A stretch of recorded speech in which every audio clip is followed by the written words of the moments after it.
Hello friends, in this video we will learn how to invite friends on a Facebook event.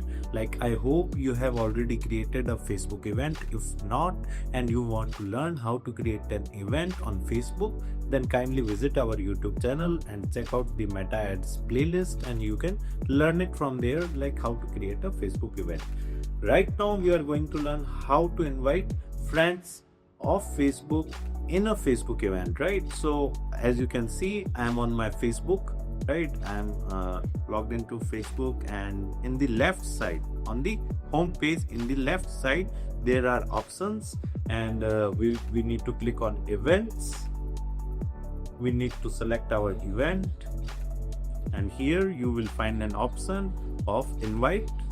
You just simply need to click on it and you can select all those Facebook friends whom you want to send the invitation, right, of event. As I have selected this person, you can simply send 499 invitation in a single go. You can select all those people whom you want to send event request.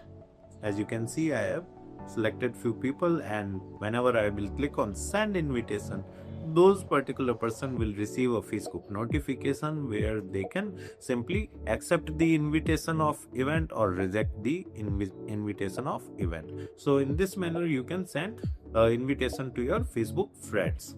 Right now, if you want to learn digital marketing course, then kindly check the video description. We have mentioned our website link over there. You can simply visit our website, explore our digital marketing course, and you can purchase it directly from there. Thank you. If you want to learn digital marketing for free, then subscribe Digital Bikana YouTube channel right now.